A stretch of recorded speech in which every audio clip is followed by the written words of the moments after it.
aku sudah mantap ke Amin itu sudah ada alasan-alasan tertentu. Apa faktor yang paling menentukan sehingga Bang Yos katakanlah bergabung ke tim Amin kan? Menurut saya dua-duanya ini Muslimnya ya plus gitu. Memang dari keluarga Muslim yang taat dua-duanya itu, maka saya kasih Muslimnya plus itu ya. Mas Ganjar dan Pak Mahfud? Ganjar sama Pak Mahfud ya. Dia mereknya itu Soekarno lah, mau nggak mau karena PDIP kan. Itu juga kan membawa karena pro Soekarno itu masih banyak. Ya penggemar Soekarno itu. Termasuk ayah saya dulu. Prabowo itu pastinya punya power. Ya kan? Tidak dipungkiri lah dia dapat dukungan Jokowi yang sangat kuat. Itu kan power. Bisa menggerakkan organ mana saja namanya presiden kan. Ya. Dia punya logistik yang mungkin paling, apa ya unlimited lah katakan gitu kan. Banyak warga ibu kota atau warga Bekasi yang belum tahu bahwa mantan Gubernur DKI Jakarta 2 periode Sutioso memiliki museum Bang Yos di Jatikarya Jati Sampurna Bekasi. Sebagai prajurit TNI yang sudah mengemban banyak tugas, Sutioso mengabadikan berbagai pengalamannya dan pencapaiannya dalam berbagai bentuk dokumentasi di museum ini. Di museum yang unik ini juga, Sutioso akan memaparkan pandangan politiknya atas pemilu presiden 2024 bersama manajer wartakotalive.com Suprapto. Halo Sobat Warta Kota, jumpa lagi dalam program wawancara khusus. Kali ini saya, Suprapto Sastroatmojo, akan mewawancarai Gubernur DKI Jakarta 2 periode, yang juga pernah menjabat sebagai Kepala BIN, dan kemudian juga pernah menjabat Wakil Komandan Jenderal Kopassus, dan sejumlah jabatan lainnya. Nanti kita akan obrol-ngobrol. Beliau 25 tahun, 30 tahun menjadi pimpinan di militer, 25 tahun di pasukan tempur, kemudian 10 tahun menjadi pimpinan di pemerintahan daerah di DKI Jakarta, kemudian juga memimpin partai politik, ketua umum PKPI, dan kemudian juga pernah menjadi kepala BIN. Tentu sudah banyak makan asam garamnya di dunia ini. Assalamualaikum Bang Yos. Waalaikumsalam bro. Sehat Bang Yos, ini saya agak kangen karena sekitar 23-20 tahun lalu saya banyak dengan Bang Yos ya ketika Gubernur DKI. Iya, dari 97, sebelum 97 lah, bahkan waktu baru pensiun dari Pangdam. Saya pernah ikut ke ini peresmian perumahannya Pak Ciputra di daerah Cibubur. Oh gitu. Bang Yos sudah bicara tentang saya kalau jadi gubernur akan bikin Jakarta hijau royo-royo. Iya. Burung berkicau di mana-mana. Ya, itu karena kegemaran saya dari kecil. Saya juga anak desa. Jadi sudah biasa dengan alam seperti itu aku. Sampai sekarang itu saya pertahankan. Nah, saya ingat betul itu. Saya bilang, wah boleh juga ini kan langsung. Oke Bang Yos, ini sebelum kita ngobrolin tentang dunia politik, saya ingin tahu juga Bang Yos ini kan sekarang sudah tidak menduduki jabatan publik ya. Orang biasanya menghubungkan dengan biasanya ngomong cucu segala macam. Nah ini gimana nih Bang Yos mengisi asik ya jadi pengangguran gitu kan. Asik jadi menikmati ternyata itu keliru untuk saya. Oh gitu. Jadi gini bro ya, kamu udah cerita tadi kan. Saya ngabdi di negara ini, termasuk dihitung di partai politik tadi ya, jumlahnya 48 tahun. 48 tahun. Nah, jadi sudah biasa berpikir, biasa bekerja. Nah, saya coba ya, apa bener sih ngomong orang-orang itu kalau sudah pensiun enak terus main-main sama cucu, happy-happy gitu, jalan-jalan. Ternyata enggak tuh. Aku suatu saat ya pernah diajak keluarga ya, ke Hong Kong jalan-jalannya. Mereka malah marah-marah sama aku. Kenapa Mas? Aku tidur terus di hotel. Nah saya pikir bro ya, kapan lagi aku tidur nyenyak seperti ini kan? Lagian mau nonton apa aku udah lihat semua kan gitu kan. Jadi intinya menurut saya itu ingin terus berpikir. berkarya gitu. Iya. Sepanjang saya masih sanggup. Itu adalah hiburan saya justru. Oh, justru merasa terhibur, merasa menikmati kebahagiaan kalau terus bisa menikmati terus saya berpikir kalau saya suruh istirahat, orang istirahat saya goncang kaki, duduk di kursi goyang, malah jadi bingung, malah nggak happy saya. Oh, oke. Saya ingin selalu menghadapi tantangan, itu aja. Sama itu mungkin pengalaman dulu di pasukan tempur ikut masih Ya itu berpengaruh kan kepada karena sudah akhirnya masuk ke balung sungsum kita itu udah kadung masuk situ lah. Itu nggak bisa dipungkiri itu. Tapi meluangkan waktu untuk anak dan cucu lah, sekarang cucu tentu kan anak juga. Oh iya, jadi gini itu. ternyata ya saya harus akui bahwa pada saat punya cucu itu ya, itu bagiannya luar biasa, kayak punya anak lagi gitu. Iya. Tetapi ternyata itu juga nggak langgeng. Nggak langgengnya, setelah cucu ini gede, dia mulai nggak dekat dengan kita gitu kan. Dia sudah punya komunitas sendiri gitu, nggak cocok dengan kita. Nah itu yang bikin kita kecewa kan. Iya. Gitu. Tetapi bahwasanya saya melakukan wajib kumpul itu memang saya lakukan. Kalau nggak Sabtu atau hari Minggu begini, mereka wajib datang ke rumah saya. Oh, oke. Ya kadang-kadang nggak lengkap karena ada kegiatan lain ya, tetapi mereka akan berusaha untuk bisa ketemu. Saya setiap minggu sekali di sini. Sobat Warta Kota, Bang Gios ini termasuk yang sangat menyayangi putrinya. Bahkan beliau pernah terkejut ketika putrinya minta berhenti merokok. Ya, waktu Mau ngerti aja kan. sehingga padahal rokoknya tadi banyak waktu masih jadi Rokok Pangdam berat Jaya. saya ya, dari SMA lah gitu, masih nyuri-nyuri kali-kali gitu ya. Nah, waktu terus kuliah juga, aku kan pernah kuliah 2 tahun juga. Tetapi tambah kenceng pada saat taruna kan, karena dapat uang saku, gitu kan. Jadi, apalagi setelah jadi perwira kan, dapat gaji bisa beli rokok sendiri, gitu. Nah itu ngerokok berat sampai pangkat saya itu kolonel ya, kolonel dan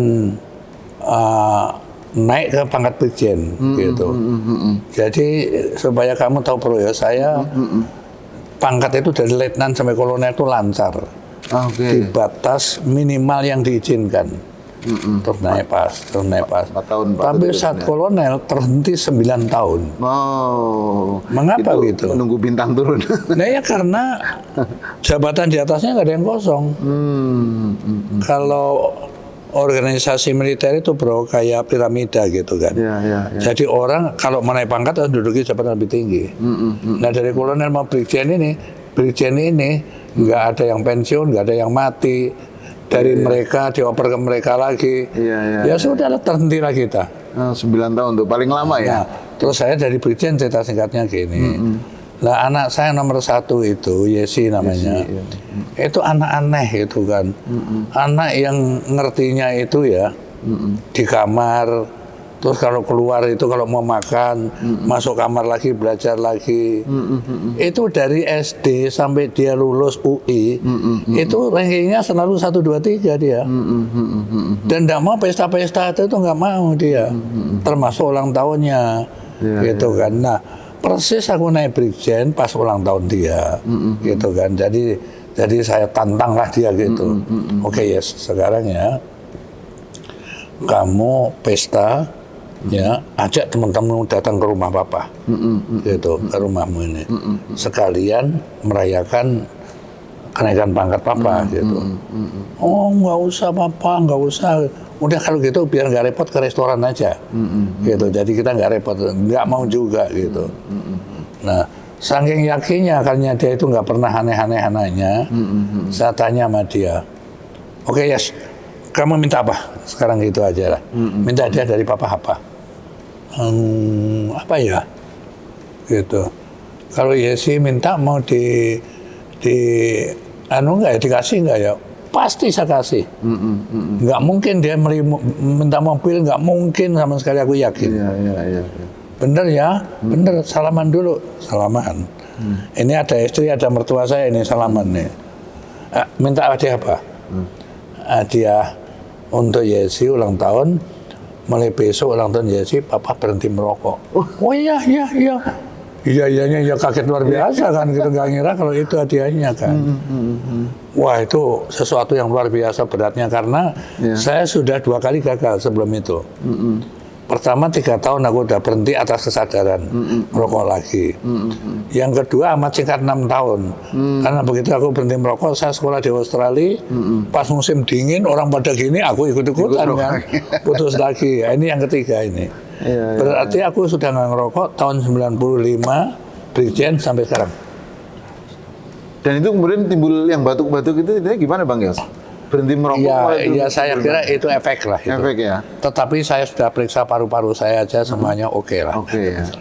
Iya. Nah, itu sobat Warta Kota, bagaimana anak meminta, kemudian Bang Yos bisa memenuhi sampai sekarang.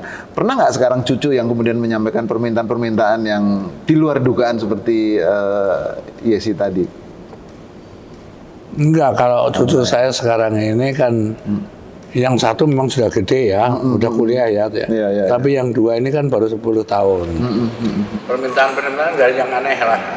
Nggak ada yang aneh. Iya. Gitu. Nah, Bang Yos nih bagaimana Bang Yos Aku yang minta, gitu kan, minta. Nah, kamu kalau sudah besar, kamu masih sayang nggak sama eyangnya? Gitu, masih mau deket nggak? Masih, promise ya? Iya. Karena pengalaman yang gede tadi, setelah itu kan kita kayak ditinggalkan aja gitu kan. Ya. Nah, ini bagaimana Bang Yos untuk tetap menjaga kondisi fisik yang tetap? Okay. Jadi gini ya, yang pertama saya itu rutin olahraga. Ya. Olahraga saya ada 2 macam, jalan kaki sama yang paling sering berenang. 2 hari sekali saya pasti berenang.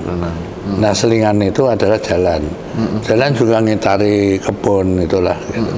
Sambil meriksa tanaman, meriksa binatang gitu. Gitu. Nah, kalau makanan itu tolong ya penonton ya jangan ditiru ya.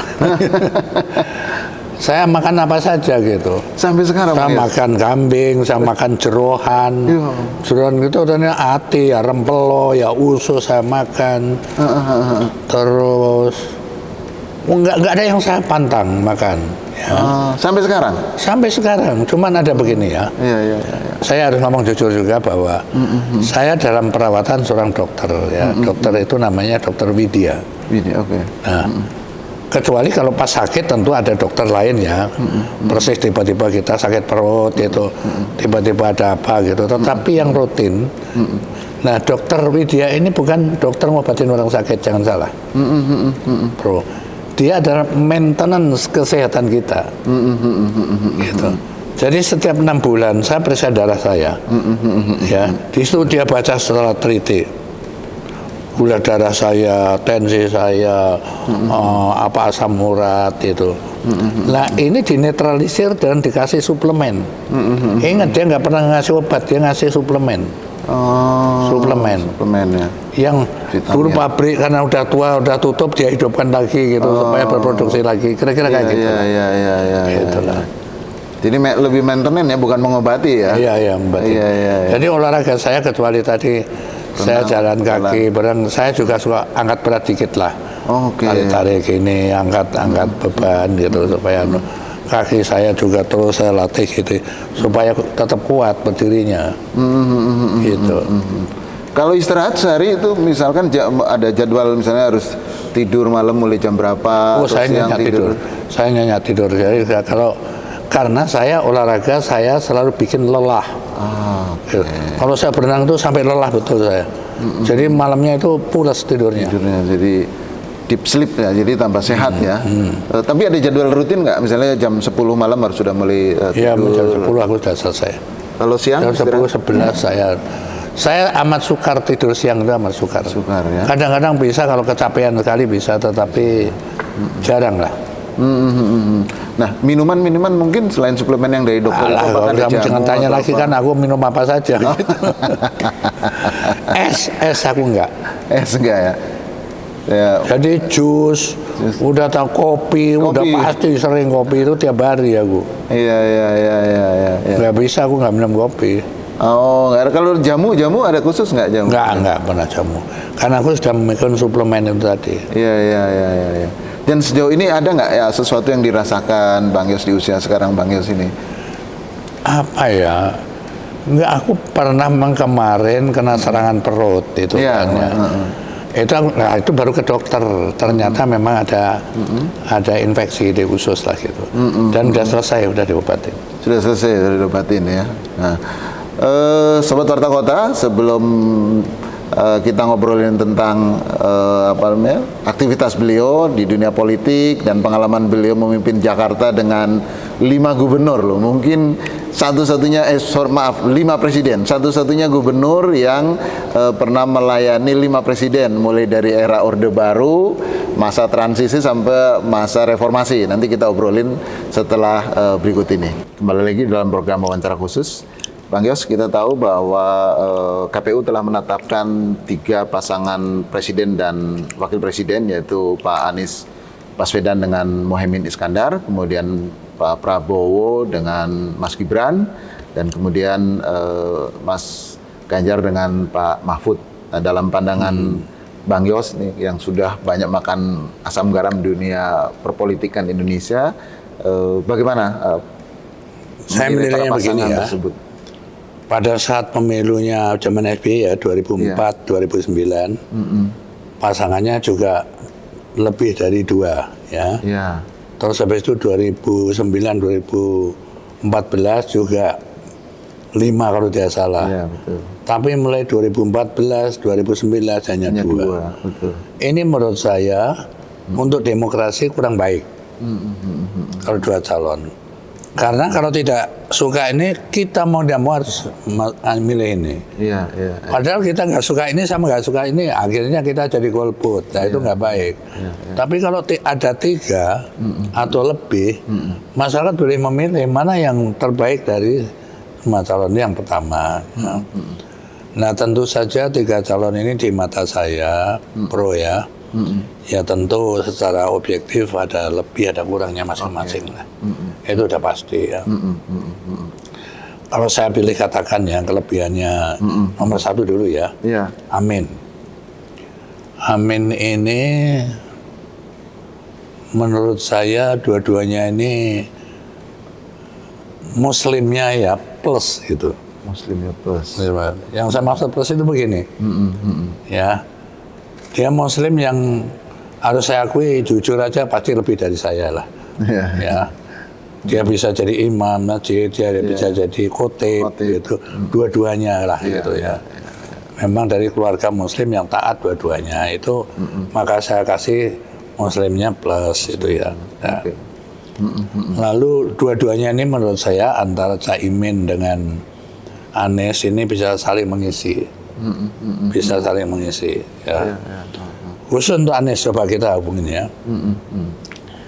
Dia itu mempunyai hubungan internasional yang sangat baik ya. Ke Eropa dengan ke Arab juga kan. Kemampuan diplomasi internasionalnya ini sangat baik menurut saya ya. Dia punya pengalaman jabatan. Jabatannya ke Menteri Kebudayaan dan Pendidikan dan Gubernur DKI Jakarta 5 tahun gitu ya. Lalu pendidikan di dalam di luar negeri ya. Dan dia tercatat sebagai rektor termuda yang pernah kita miliki. Itu sudah pasti lah lebihannya ya. Dia berorganisasi dari kecil. Sampai dia akhirnya jadi ketua Senat UGM gitu. Nah, ini ya gitu ya. Nah, kepribadiannya yang saya lihat itu yang menonjol. Dia mampu mengendalikan emosi dengan baik. Dihina, ditekan itu masih bisa melakukan jawaban yang rasional. Ya rasional dan terkendali lah, terkendali ya. Nah, Caimin sendiri kan dia ketua partai politik yang cukup besar lah PKB itu kan. Dia juga ketua santri ya. Dia ini dekat dengan para ulama, kiai dan para santri juga. Juga kedekatan dengan NU, organisasi terbesar. Pengalaman jabatannya menteri, tenaga kerja dulu kan. Pernah jadi anggota sampai wakil ketua DPR RI. Ya. Nah, kalau saya bilang kelemahannya ya dari pasangan ini, ya saya rasa logistiknya sangat terbatas lah. Itu aja. Dibandingkan dua yang tadi. Oke, itu nomor satu. Yang nomor dua? Nomor dua siapa sekarang? Pak Prabowo dan Mas Prabowo Gibran. dan Gibran. Ya nanti tak lihat juga catatan gue nih. Prabowo itu pastinya punya power. Ya kan? Tidak dipungkiri lah dia dapat dukungan Jokowi yang sangat kuat. Itu kan power. Iya, iya. Bisa menggerakkan organ mana saja namanya presiden kan.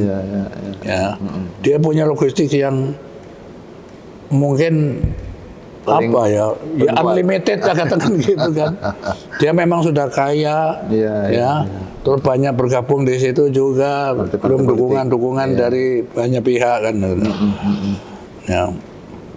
Dia juga pendidikan luar negeri juga baik. Setahu saya nih, dia itu SD-nya itu lulusan Hong Kong. Terus dia pindah ke mana? Ke Malaysia. Ya. SMP-nya itu. Lalu dia SMA-nya di London sampai lulus. Gitu. Jadi anak orang kaya, anak pejabat, ekonom, masuk akabri itu barang aneh sebenarnya. Dan waktu masuk akabri itu bahasa Indonesia ya juga masih celat-celat ya kan gitu kan.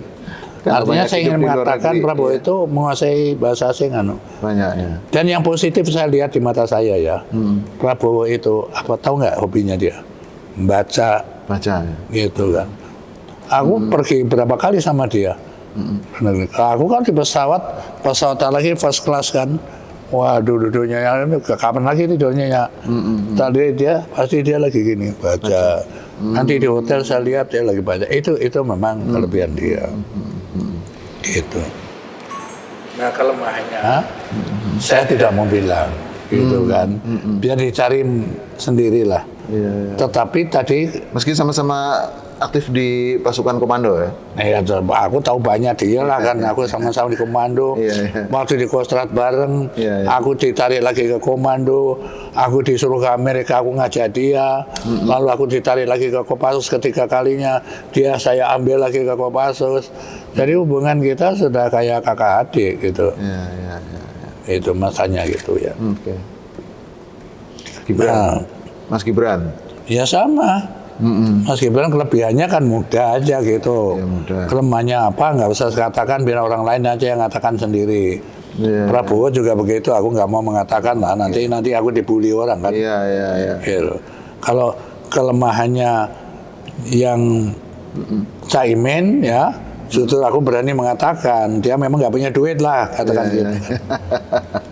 Logistik terbatas. Mas Gibran tapi pengalaman di pemerintahan dianggap sudah cukup. Katakan 2,5 tahun ya, kalau salah ini di wali kota. Aku 10 tahun aja nggak belum cukup. Tingkat provinsi, apalagi cuma tingkat daerah, ya kita jujur aja lah, masa 2 tahun cukup. Ya nggak cukup lah. Oke, kemudian pasangan berikutnya Pak Mas Ganjar dan Pak Mahfud. Ganjar sama Pak Mahfud ya. Itu yang pertama, dia mereknya itu Soekarno lah, mau nggak mau karena PDIP kan. Itu juga kan membawa karena pro Soekarno itu masih banyak. Ya penggemar Soekarno itu. Termasuk ayah saya dulu masih PNI. Muda dulu kan PNI dia kan. Logistiknya saya anggap juga cukup. Medianya sangat kuat. Ya, pasti dari Haritanu kan nanti ke situ kan, gitu kan. Dia partai pemenang pemilu PKPI. Ya. TKN-nya juga berpengalaman karena sudah 3 kali ini kan. Termasuk Prabowo juga sudah mau ke-4 kalinya, tentu udah pengalaman TKN-nya. Itu. Nah, kalau Ganjar ini di mata saya ya, Dia mau tidak mau memang pandai pencitraan lah. Gitu dia. Dan lagu itu kan masih banyak disukai orang. Oke. Gitu kan. Beda-sebedaan, nanti belusuan pasar, belusuan kan gitu kan, dia senangnya kan gitu. Iya. Dan yang jelas itu Ganjar itu di mata saya itu apa ya, Jawani. Jawani ya. Kamu tahu nggak Jawani? Iya. Dari pakaiannya. Aku dari ini orang gayanya. Semarang, orang Jawa. Iya. Senengannya pakai jeans, pakai sepatu yang trendy. Nah kalau dia itu pakai blangkon, pakai itu Jawani Baju lurik. Nah itu mungkin Beskap. mungkin suka kan orang Jawa kayak gitu kan, Jawani. Dia punya pengalaman jabatan anggota DPR RI, juga gubernur 2 periode. 2 periode di Jawa Tengah, gitu kan ya. Pak Mahfud sendiri juga punya kedekatan dengan para ulama dan santri. Iya. Dia juga pengalaman jabatan sebagai Menhan dulu dan juga Menko Polhukam. Itu lebih. Nah kelemahannya aku nggak mau bilang, gitu kan. Coba dipikir sendiri saja. Tetapi yang saya pastikan bahwa calon nomor 1 Amin itu nggak mbak beban masa lalu. Itu. Lah apakah 2 calon yang lainnya mbak beban masa lalu? Silakan jawab masing-masing. Aku nggak mau mengatakannya. Iya. Nah itu aja. Ya. Bang Yos, kita tahu juga bahwa pada Pilpres kali ini karena ada 3 pasangan calon dan masing-masing pasangan calon ternyata juga masih menyukai purnawirawan di TNI dan Polri, sehingga di masing-masing kampanyenya itu membawa ini nih.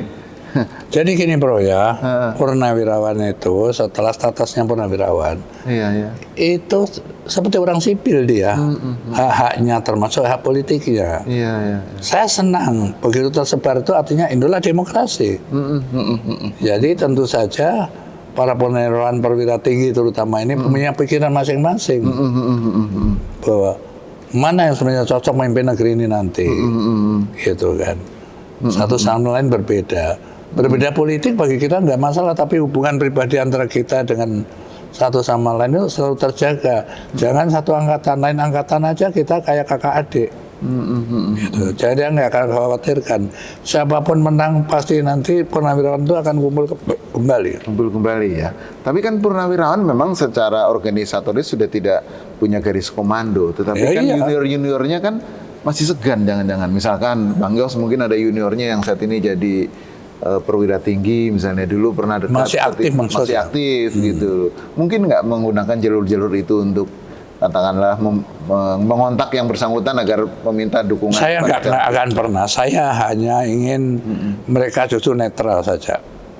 Dan saya berharap para purnawirawan yang lain jangan geret-geret yang masih aktif lah. Biarkan mereka netral, menjaga netralitas istri mereka, biar memilih siapa yang mereka suka. Justru jadi purnawirawan itu meskipun sekarang dukungannya masing-masing itu, tapi juga jangan membawa junior-juniornya lah, kira-kira gitu ya. Karena dia harus menjaga netralitas, polisi, tentara, pegawai negeri kan harus netral. Kita harus ikut menjaga dong dengan konsekuen. Ya. Bang Yos, kan kita tahu bahwa pernah menjadi ketua umum partai politik di PKPI yang waktu itu menyalurkan dukungan ke Pak Jokowi, sekarang bergabung dengan Partai Nasdem yang kebetulan juga mengusung Pak Anies dan Pak Muhaimin. Nah, dalam pandangan Bang Yos gimana? Dulu misalnya dukung Pak Jokowi, sekarang berpindah, ada persoalan ketika nanti berhubungan dengan Pak Jokowi atau ketika memberikan saran-saran ke Pak Muhaimin atau Pak Anies dan Pak Muhaimin atau gimana? Ya itu sih ada masalah. Kalau pilihan itu kan bisa berganti-ganti setelah lagian kan Pak Jokowi kan nggak jadi lagi. Ya artinya kan afiliasinya lah. Kan ada Mas Gibran di situ. Ya nggak harus kayak begitu aku kan gitu. Aku sudah mantap ke Amin itu sudah ada alasan-alasan tertentu. Apa faktor yang paling menentukan sehingga Bang Yos katakanlah bergabung ke tim Amin kan salah satu di. Nah sekarang kita break dulu, kita minum dulu. Oke, Bang Yos, kita tahu Bang Yos bergabung ke tim Amin, tim Anies dan Muhaimin. Apa kira-kira program unggulan yang akan ditawarkan oleh pasangan Anies dan Amin dan Muhaimin, Bang Yos? Program unggulannya ini banyak ya, tetapi yang beberapa yang saya ingat dulu ya. Yang pertama adalah kesenggangan sosial. Ya. Perlu diketahui bahwa keadilan sosial bagi seluruh rakyat Indonesia itu adalah amanah Pancasila. Iya. Apa yang terjadi sekarang? Kesenjangan itu sangat jauh antara the have dan kelompok not have itu amat jauh. Iya, iya. Bahkan beberapa orang terkaya di Indonesia ini menguasai aset yang sangat besar jumlahnya gitu. Nah inilah dengan cara bagaimana menghidupkan industri ekonomi di daerah harus dihidupkan. Itulah kira-kira anunya untuk mendekatkan kesenggangan itu. Supaya ada pemerataan pembangunan ya. Iya, jadi industri ekonomi di daerah harus dihidupkan. Dan harus mempercepat industrialisasi di daerah-daerah supaya terbuka lapangan kerja, tetapi lapangan kerja untuk kita bukan untuk TKA gitu loh. Gitu. Kira-kira kayak begitu yang juga bidang harus ada kemandirian bidang pangan, hukum juga harus kita perbaiki. Lalu kelanjutannya tentu adalah KPK kita perkuat gitu kan. Ada hal-hal yang memang harus kita perbaiki gitu. Itu aja yang bisa saya sampaikan kira-kira secara garis besar lah. Misalnya terkait dengan hukum dalam pandangan Bang Yos itu apa kira-kira yang perlu ditekankan itu? Apa Kalau sekarang kan atau apa? Tajam ke bawah, tumpul ke atas itu kan masih kelihatan sekali. Ya. Bahkan bukan hanya tumpul saja, nggak kena tumpulnya saja nggak ditangani gitu. Padahal ini sudah bahasa Jawanya itu ceto welo-welo gitu perkaranya pun udah jelas. Tetap lewat saja kan nggak bisa kayak begitu. Ya. Karena itu menimbulkan kecemburuan kepada masyarakat, merasa diperlakukan tidak adil kan gitu kan. Jadi penggunaan tagline mengusung perubahan itu di pasangan Amin sudah tepat kalau gitu Bang Yos ya. Ini ya. Sementara di satu sisi kan akan melanjutkan itu. Perubahan itu diartikan semua dirubah. Tidak begitu. Ya. Nanti Amin kalau jadi dia harus membuat satu tim ahli. Tim ahli. Ahli di bidangnya. Ahli ideologi, ahli ekonomi, ahli keamanan, dia ahli pendidikan, ahli hukum. Itu harus menjadi satu tim dan ditugaskan untuk mempelajari kebijakan yang sudah dilakukan ini, yang benar mana, yang perlu diperbaiki mana, yang perlu diadakan mana, harus dinilai secara objektif. Kalau ada program yang kita yakini bagus, ya itu mutlak harus dilanjutkan. Jangan sampai program bagus nanti ditinggalkan, tidak. Tetapi kalau yang nyata salah, merugikan masyarakat kan harus kita rubah. Semisal maraknya korupsi, semisal tadi hukum masih tajam ke bawah, tumpul ke atas dan sebagainya, itu kan harus kita perbaiki. Ya. Bang Yos kan punya pengalaman di dunia kepemimpinan yang sangat lengkap lah, artinya dunia militer 30 tahun, kemudian di dunia sipil memimpin ibu kota tuh 10 tahun dalam masa transisi. Kita tahu dulu banyak dihujat dah, kemudian masa sulit. Nah, ya segala macam. Karena hancur-hancuran Jakarta, krisis ekonomi, krisis politik berakumulasi, menjadi krisis multidimensi dan itu kecuali Jakarta hancur secara fisik juga hancur secara moral, juga uang tidak ada kan. Ya. Nah, kelengkapan menjadi seorang pemimpin di era krisis, pemimpin militer dan pemimpin sipil ini tentu bisa digunakan juga untuk melihat pemimpin Indonesia saat ini ya, seperti apa dan yang ke depan itu kira-kira idealnya yang seperti apa. Jadi gini ya, ini cerita khusus Jakarta aja ya. Jakarta itu bisa disebut sebagai miniaturnya Indonesia. Apa sih miniaturnya Indonesia itu? Yang aneh apa Indonesia itu adalah heterogenitasnya, kemajemukannya itu. Beragaman. Saya Ya tentu sudah puluhan negara pernah saya datangi. Tidak ada negara yang punya etnis saja di sini ya. Ada Cina, ada Arab, ada Pakistan, ada India. Suku aja nggak bisa disebut lagi, ratusan suku. Bahasa berbeda-beda, adat istiadat, budaya. Lalu agama ada 6 agama. Itu Indonesia. Ya. Lalu tinggal di beberapa pulau yang berbeda-beda. Satu dengan yang lain. Tidak mudah menyatukan itu. Ini adalah sebuah kerawanan menjadi titik lemah kita apabila pemimpinnya tidak bisa memanage dengan baik. Tetapi menjadi kekuatan yang dahsyat kalau pemimpinnya bisa menyatukannya dengan baik. Nah, secara miniatur kondisi itu ada di Jakarta. Di Jakarta mencari agama aja, 6 agama ada semua. Mencari suku dari Aceh sampai Papua semua ada. Budaya semua ada. Nah, oleh karena itu saat saya jadi gubernur, saya kan jelas orang Jawa sukunya, saya agamanya Muslim. Tetapi di mata orang Aceh, di mata orang Papua, di mata orang Batak, aku ada bagian dia. Gitu. Di mata orang Hindu, orang Konghucu, orang Kristen, orang Katolik, aku adalah mereka, gubernur mereka. Karena itulah saya tidak pernah absen kalau ada undangan perayaan agama. Perayaan agama. Misalnya perayaan agama Kristen, Kristen dan Katolik Natalan gitu kan. Aku secara simbolik nyalakan lilin besar. Aku nggak berpikir panjang-panjang, itu pernah nyalain aja jedes gitu kan. Orang pada tepuk tangan sorak-sorak gitu. Yang tahu hubungan saya dengan Allah kan Allah sendiri gitu. Kan kenapa dipersoalkan hanya masalah menyalakan secara simbolik lilin aja. Nah, begitu juga kalau ada paguyuban datang, saya nggak pernah absen, pasti saya datang. Supaya mereka menjadi inilah yang namanya bagaimana pemimpin itu dengan heterogenitas yang tinggi ini mampu menyatukannya gitu. Nah, kalau ke depan itu pemimpin apakah juga harus Indonesia itu memang harus seperti itu atau ada profil lain yang perlu dilengkapi menurut Bang Yos?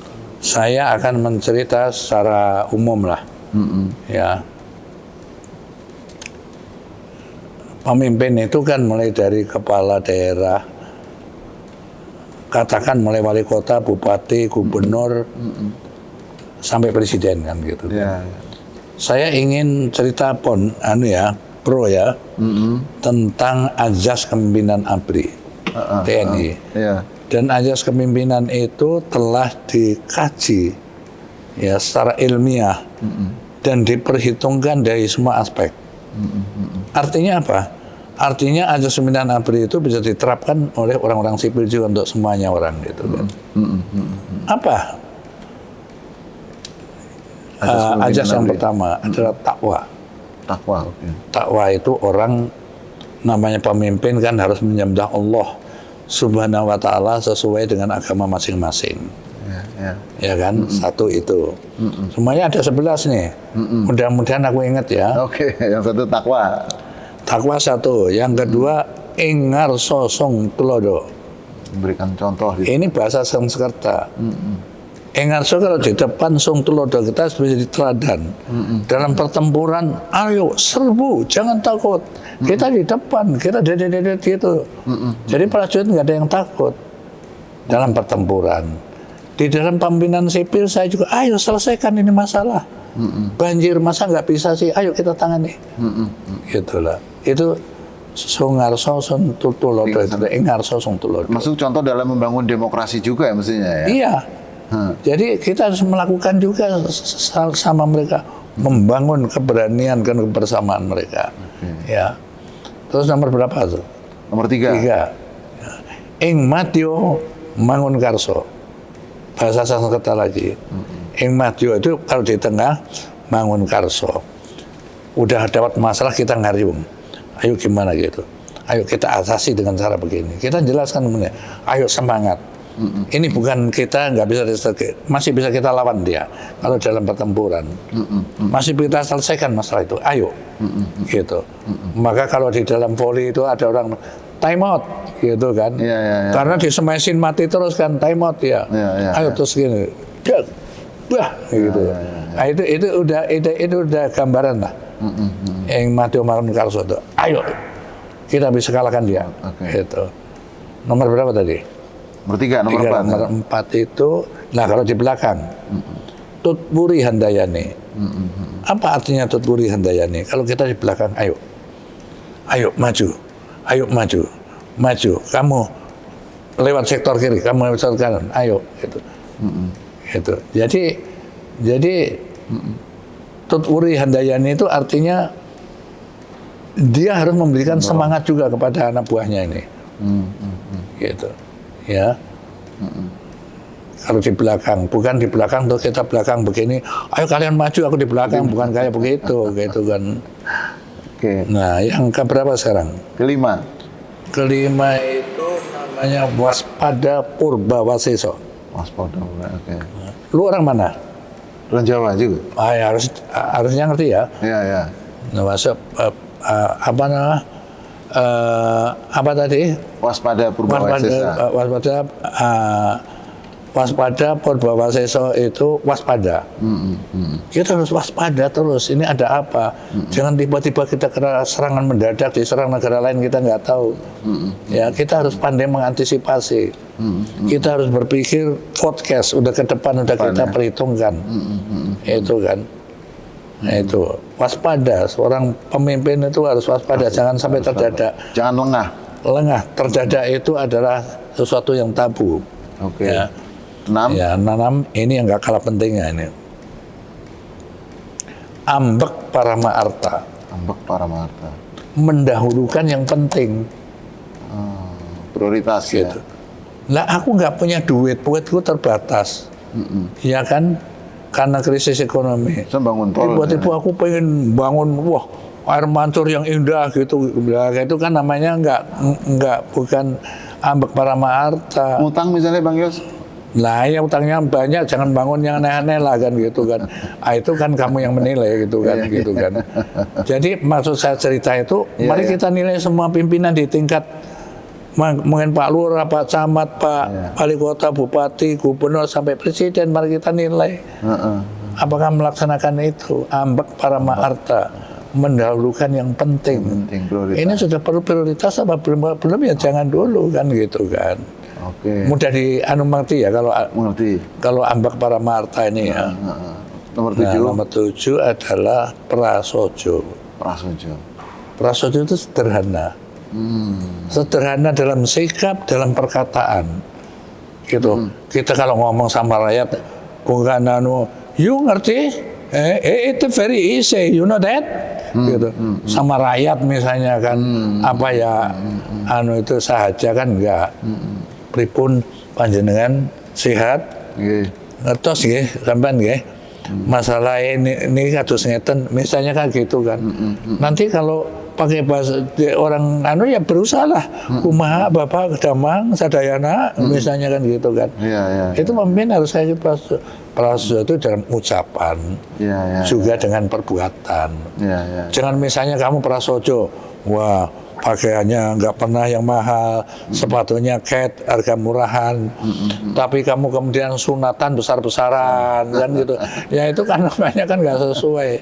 Apa yang diucapkan dengan perbuatan harus seiring, beda ya? Itu namanya kan gitu kan. Nomor berapa? 8 itu Satya. Satya itu setia. Ya, setia itu kepada teman juga kepada anak buah. Gitu. Kepada anak buah itu rakyat. Loyal ya. Loyal lalu setia gitu kan. Rakyatnya kepingin begini kan masa aku tiba-tiba ke sana. Gitu, kecuali yang diinginkan itu salah. Gitu, dan harus bisa menjelaskan. Kan gitu kan. Itu setia. Kepada negara ini apalagi harus benar-benar kesetiaan kepada negara ini harus benar-benar dia tunjukkan. 9. Setelah Satya Tadi Satya ya, Geminastiti. Geminastiti. Apa itu Geminastiti? Ayo. Ternyata kamu orang Jawa, aku pinter gue ya. Ini memang bangsa Sakerta. Geminastiti itu adalah itu adalah Hemat. irit. Oh, irit, hemat. Irit. Ya. Jangan punya duit obral-obralan kayak gitu kan. Gitu. Harus skala prioritas digabungkan tadi. Ambek para harta tadi, duit banyak, tapi masyarakat masih banyak yang miskin, yang ke sini dong larinya, gitu. Geminastiti itu harus irit lah, jangan boros, jangan hidup boros yang nggak perlu. Oke. Itu 10. 10, nah ini 10 ini Bloko Suto itu sebenarnya jujur juga itu, jangan ngomong gini, anunya lain. Maaf ya, kata yang populer sekarang dipakai oleh para podcast itu, ngasih sen kiri beloknya ke kanan. Ya pasti ditabrak gitu kan, kecelakaan. Kalau kecelakaan dia yang salah, kasih sen kiri belok kanan. Tapi yang belakang ini yang lanjut karena orang ngira belok kiri kan jadi orang yang salah, jadi celaka. Katanya itu ada strategi ini, Bang Yos, gaya kepemimpinan supaya orang terkecoh. Nggak bisa kan. Politisi. Kalau yang ditipu orang lain boleh, tahu tipu rakyat sendiri kan yang benar dong. Yang benar saja. Yang terakhir 11. Yang legola ini yang paling penting ini. Minum dulu.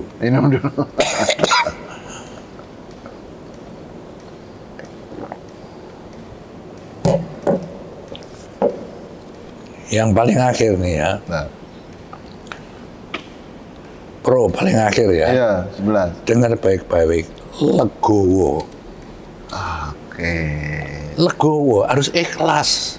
Kalau udah 10 tahun ya sudah misalnya. Aku kan 10 tahun jadi gubernur. Nggak ada yang pikir kecuali calon yang satu Voga, yang satu Dorjatun dari PKS. Saya rangkul gini. Silahkan kalian kompetisi yang baik. Satu hal. Ya, jangan sampai geger Jakarta ini ibu kota negara, pusat pemerintahan, barometer Indonesia itu jangan gitu. Aman aja semuanya. Aku nggak memihak kepada siapa-siapa juga. Dulu Dan Bang Yos pada saat saya sudah selesai kan, sudah saya masukkan itu salon itu mobil. Mau tak kasihkan si Voga kan. Rumah sudah saya bersihkan, saya pel, ngundangin disemprotin gitu, terus saya kunci, saya kasihkan kepada Denma ini kuncinya, aku mau pindah, meninggalkan rumah. 10 tahun saya tempatin. Legowo.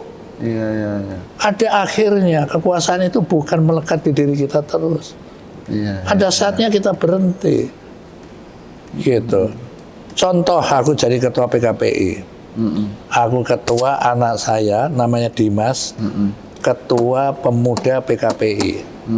Apakah ada niat aku memariskan dia? Enggak ada. Aku gubernur 10 tahun. Saya kumpulkan keluarga, dari istri saya, dari keluarga saya. Anak-anak mereka, anak-anak dari keluarga istri istri saya. Apa yang saya umumkan, Bro? Selama saya menjabat jadi gubernur, jangan pernah ada keluarga kita langsung maupun tidak langsung mengerjakan proyek-proyek di DKI. Bang Yos dulu udah lakukan itu ya? Iya. Buron, semua yang reaksi kan. Loh, Pak, Om atau Pak D, kalau saya mengikuti secara peraturan, lalu saya menang bagaimana?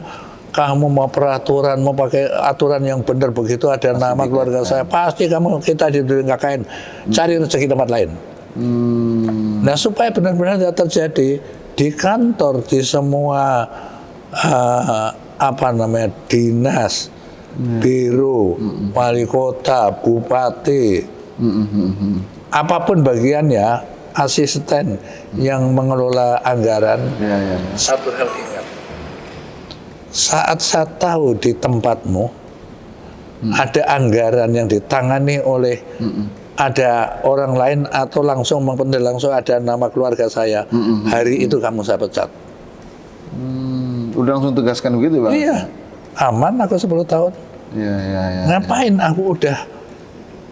Kamu kalau lihat museum itu dari anak miskin kayak gitu, anak desa, angon Pengembala pedus kambing, kayak iya, gitu. angon pedus. Sandal jepit aja nggak punya, sepeda nggak punya.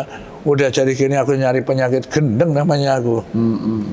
Ya kan? Ya, ya, ya. Nah itu contoh-contoh itu tadi. Jadi sebagai pemimpin itu yang terakhir tadi adalah legowo. Sudahlah, udah saatnya. Terima kasih sama Allah, ya Allah. Aku dalam keadaan kondisi kayak gitu kok aku nggak dilengserkan di tengah jalan, sudah aku matur nuwunnya sama Gusti Allah itu nggak habis-habisnya. Sama masyarakat juga saya terima kasih. Mau saya pimpin selama 10 tahun. Tantangannya dulu lebih berat ya sebenarnya dibandingkan ya, karena Saya itu ngalami Orde Baru itu 7 bulan. 7 bulan ya. Itu super power. 97 ya. Nama gubernur itu sudah itu apa ya? Ludahnya itu api. Iya, iya, iya. Ngomong udah terjadi.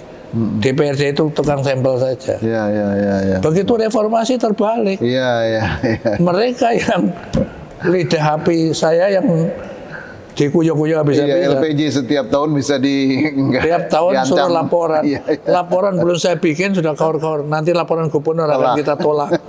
Bikin aja belum. Seperti itu. iya. Jadi berubah, nggak mudah. Anggaran juga anjlok. Hancur. 1,7 T tahun pertama. Iya, Rupiah kita 15-16 ribu. Iya, iya, iya. Lalu pegawai saya dari 100 ribu menjadi 136 ribu. Karena ada penutupan 36 ribu dari mana? Limpahan kanwil dari sesuai undang-undang otonomi daerah yang baru. Iya, iya. Jadi terjadilah padat karya. Padat orangnya, karyanya kagak. Gitu. Gajinya harus dari situ juga. Iya, Aku bisa bangun apa kota hancur-hancuran. Tetapi selalu Tuhan memberikan jalan, kan gitu kan. Aku fokus. Aku pakai otak. Kita juga dari pemimpin jangan merasa tahu dan pinter, ngerti semua. Tak kumpulin ahli, kita ajak bicara, ada diskusi. Bang, kembalikan rasa aman dan tertib supaya ekonomi bergulir kembali, karena kita nggak punya resources Jakarta ini. Kita hanya punya pajak. Pajak bisa datang kalau ekonomi bergulir, itu saya lakukan. Iya, iya, iya.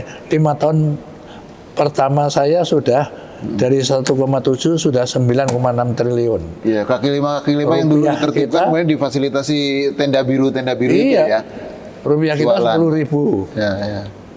Lalu saya ninggalkan Beta 5 tahun kemudian lagi udah 21 T. Ya, ya, ya. Dan mulai saya tata kan yang pagar Monas itu, supaya Monas yang di depan istana itu layak dilihat. Itu kan di sana itu tempat negosiasi para pelacur dulu Iya, kan. betul, iya, Kaki 5 ribuan kayak gitu, mulai kita tata. Ya tantangannya banyak, tetapi pemimpin tuh kalau sudah yakin menyelesaikan masalah, jangan pernah takut, jangan pernah Bongkar mundur. Kramat Tunggak, bangun Busway, kayak Jakarta, apa aku di busway. demo tiap hari. Iya, Kramat Tunggak zaman Ali Sadikin bukan salah, bener dilokalisir di sana, tempat Cin buang anak. Iya, iya, iya, iya. Tapi setelah 35 tahun Sutioso gubernur, tempat Cin bikin anak kan, Iya, iya. kan gitu kan. Udah dikepung kampung, jadi saya harus selesaikan itu. Bagaimana cara menyelesaikan secara manusiawi? Ada kegeran nggak? Kan nggak pernah ada. Semua orang nangis terharu, bukan nangis histeris. Iya, iya, iya. Karena kita Pulangkan, 1 ada tahun pulangkan, saya menyelesaikan, iya. saya cari jalan keluarnya bagaimana mereka. Gitu intinya. Bang Yus, tapi tadi ngomong soal legowo, kalau misalkan ada yang berpikir, wah ini pembangunan harus dilanjutkan, dan sepertinya mungkin orang yang dekat pemimpin itu yang dianggap bisa melanjutkan, atau memang seperti itu? Nah, dilanjutkan kan siapapun yang memimpin. Kalau barang baik nggak dilanjutkan, ini digebukin orang banyak dong kan gitu. Rakyat yang marah nanti Aku ya? pun ikut marah kalau misalnya nanti amin barang bagus yang sudah dirintis yang dahulu nggak diteruskan. Aku yang orang pertama kan marah. Tapi sebaliknya kalau nggak benar, harus berani dia untuk merubahnya, meluruskannya. Iya, iya, iya, iya. Tahun 2027 ketika mengakhiri masa jabatan gubernur kan Bang Yos cukup namanya di Jakarta kan ibaratnya kalau mau ada pemilihan gubernur langsung kan waktu itu mulai pemilihan yang pertama kali pemilihan langsung kan Bang Yos bisa kepilih lagi. Bang Yos waktu itu nggak kepikiran harus mencalonkan mendukung siapa, mungkin Yesi atau Reni Putri atau keluarga atau apa gitu. Enggak, aku nggak kayak gitu aku. Aku kasih tahu anak-anak saya baca dia orang ini kemana sih bakatnya. Termasuk menantu-menantu saya kemana bakatnya, itu yang saya dorong. Gitu. Nggak saya dorong kehendak saya, terutama untuk dalam kekuasaan, nggak ada sama sekali pikiran kayak gitu.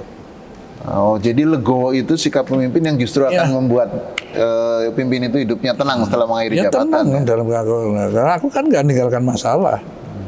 Bang Yos kan punya pengalaman yang sangat lengkap nih di dunia kepemimpinan ya, di militer, di sipil, di partai politik. Kenapa sih mau dukung pasangan Amin ini yang sebagian orang melihat, wah ini underdog lah orang melihatnya seperti itu. Oke. Begini ya Bro ya, yang pertama tahun 2020-an ya, 21-an gitu. Oke. Saya ternyata meninggalkan anleh. Politik saya itu nggak bisa, gitu ya. Nah kebetulan saya ketemu Pak Siswono. Oh pasti oke. Pak Siswono, saya dibawa ketemu Pak Surya Paloh. Oh ketua umum partai Dan Nasdem. akhirnya saya diminta untuk membantu ikut berpartisipasi di Nasdem. Nah waktu itu kan Nasdem juga partai koalisi pemerintah kan. Pemerintah, betul. Dan partai yang tidak bermasalah lah saya pandangnya gitu kan. Dan yang menonjol di mata saya itu mungkin satu-satunya partai yang ketuanya nggak pengen jadi presiden kan gitu kan, Surya Paloh. Nah, saya di situ yang pertama gitu. Lalu kan kemudian di tengah jalan kan partai ini menentukan pilihan kepada Anies. Ya. Nah tadi kan aku sudah cerita kepemimpinan TNI tadi, setio kan gitu kan. Setio. Artinya kan saya harus loyal kepada partai saya dong. Alasan itu. Itu alasan pertama secara politis ya. Alasan kedua secara objektif ya. Objektif bagi saya ya. Iya. Yuk kita mencoba menelanjangi Anies itu siapa sih gitu kan. Kalau kamu cewek ya, lihat 3 cowok ini. Satu krempeng gitu kata. Satu gendut. Satu semampai gitu kan. Ini fisik gitu kan. Ya pasti milih yang semampai lah gitu kan. Kira-kira. Lalu kalau pada saat dia lihat mukanya nyari sama lah. Nyari sama. Ya semua oke, satu dua. Jadi kalau orang Jawa itu adalah tongkrongane gitu, tongkrongane. Kalau bahasa Inggrisnya itu kan performance. Nah, kan gitu kan. Enak lah, lihat gagah atletis kan gitu kan, inginnya kan gitu. Namanya juga ini akan jadi orang nomor 1 di Republik. Nah, mari kita telanjangi lebih dalam ya. Kalau orang Jawa itu bibit. Ya. Dia keturunan siapa sih dia? AR Anies itu ternyata keturunan pahlawan AR Baswedan ya. dari etnis Arab dulu. Kan nggak masalah mau Arab, mau Cina, mau Tionghoa, mau Pakistan, mau India, dia warga negara Indonesia kan. Dia pejuang gitu. Satu itu dari dia warga pejuang. Apalagi dari bibit. Ternyata orang tuanya dan ayah dan ibunya ini orang-orang yang well educated. Didikannya. Iya kan? Dan dia sendiri bagaimana? Dia sendiri jelas sekolah di dalam di luar negeri, ya. Dan pengalaman apa lagi? Pengalaman berorganisasi saya lihat. Dia organisasi dari kecil sudah jadi wakil ketua OSIS. Ya. Setelah dia mahasiswa jadi jabatan paling bergengsi namanya Ketua Senat. Ketua Senat ya. Dewan Mahasiswa. Universitas terkemuka Gajah Mada. Iya. Nah, kan gitu kan. Terus habis itu dia sekolah di dalam di luar negeri. Iya. Dan sangat fasih bahasa Inggrisnya. Iya kan? Ini penting. Iya. Gitu. Kalau dia tampil di luar negeri nanti kita presiden kita itu menguasai benar dia orang berbicara apa, menguasai. Ini penting menurut saya lah. Era global lagi Menurut saya ya. Dan dia menguasai diplomasi internasionalnya oke. Gitu. Ya. Kalau dipandang dari sisi apa lagi? Pengalaman. Tadi pengalaman organisasi dari kecil ya, pengalaman jabatan. Dia pernah menjadi menteri Pendidikan dan Kebudayaan. Pernah menjadi gubernur 5 tahun. Ya kan? Pak Jokowi dari 2 tahun jadi presiden, masa 5 tahun ini nggak bisa. Logikanya. Gitu. Jangan tanya lo, Bang Yos 10 tahun lo nggak bisa. Nasib saya beda kan gitu kan. Ya, 5 tahun ya. 5 tahun.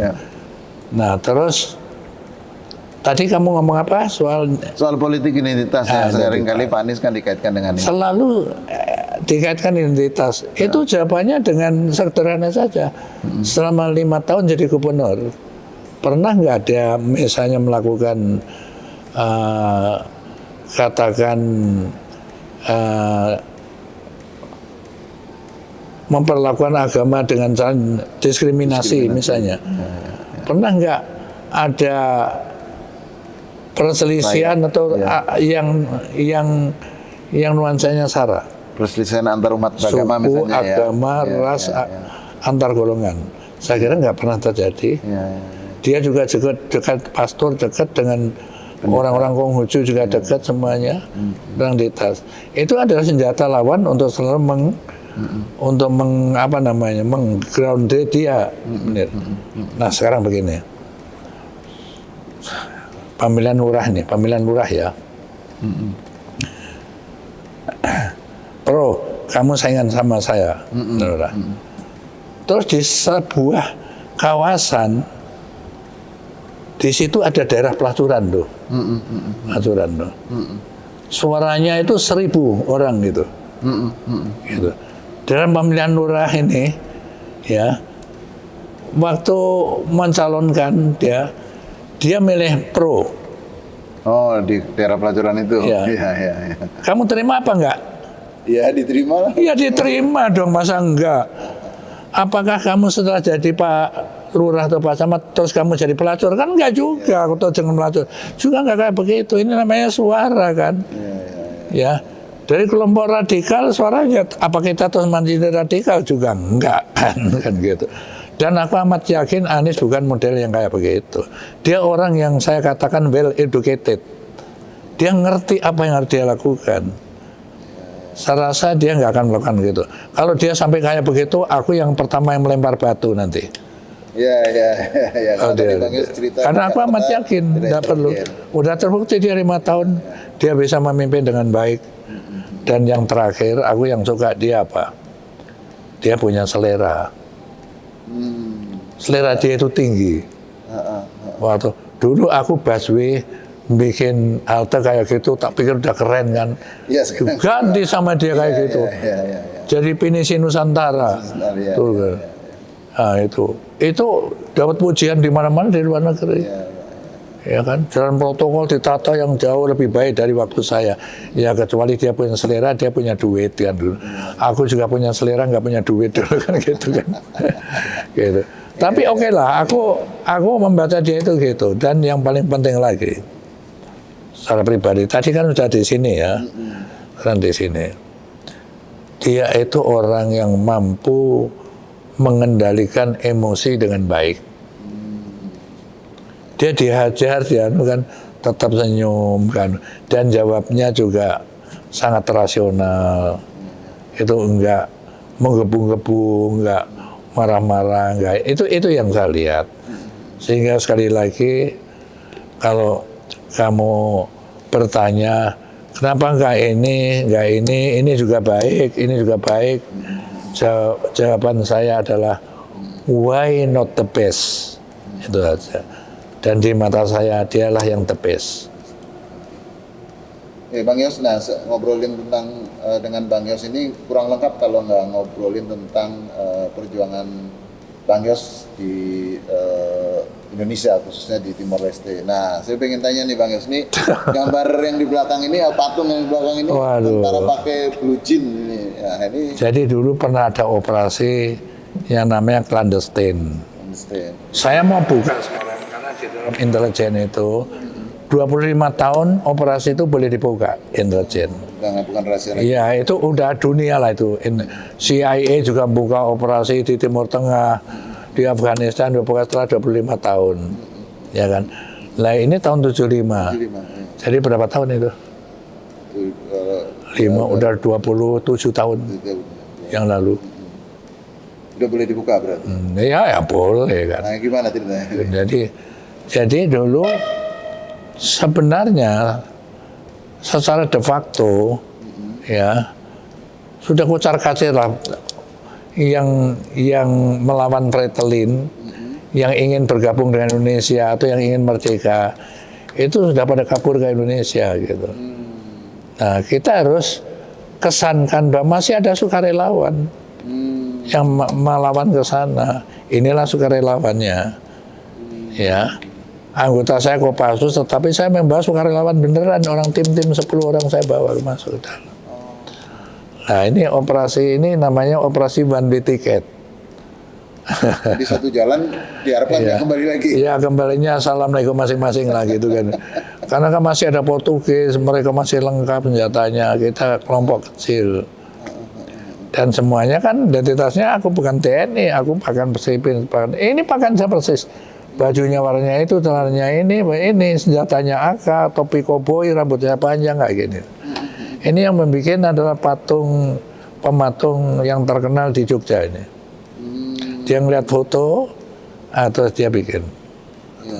Dan operasi clandestine itu dengan sandi clandestine itu cukup berhasil ya Bang Yos.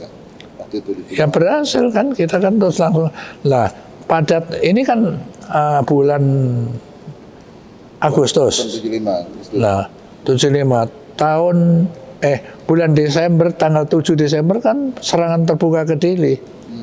Gua udah 4 bulan di sana. Udah 4 bulan di sana waktu serangan Dili itu udah terang-terangan diakui pemerintah, kita nyerbu.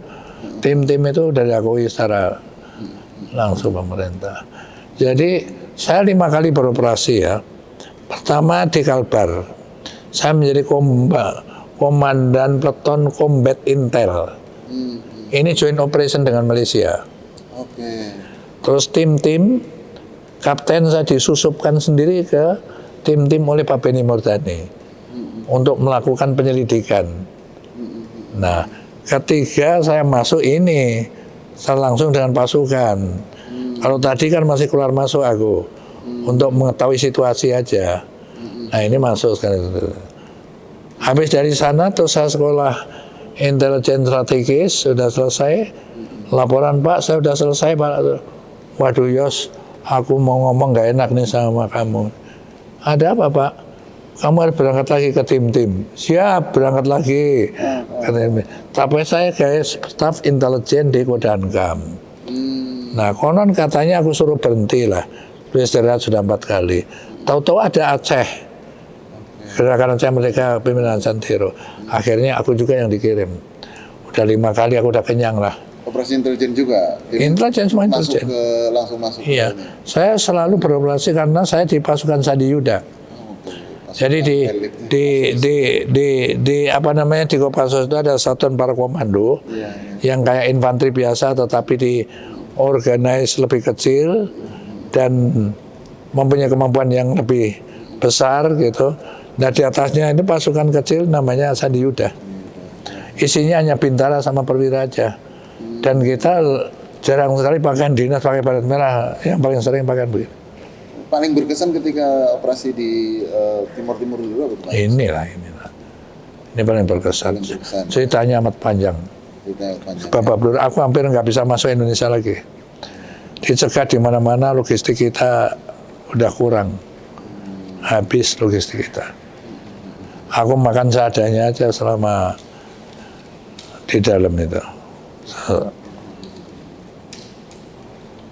Oke, Sobat Warta Kota, demikian program wawancara khusus kali ini dengan Bang Yos atau Bapak Letnan Jenderal Purnawirawan Dr. Honoris Causa Sutioso.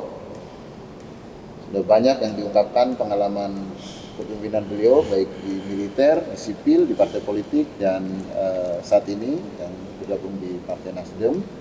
Dan juga aktivitas beliau termasuk di Timor Leste. Mudah-mudahan wawancara khusus ini bermanfaat. Sampai jumpa dalam program wawancara khusus berikutnya.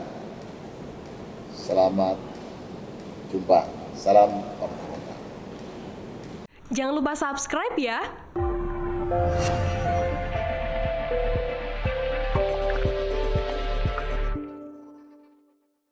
Jangan lupa subscribe ya.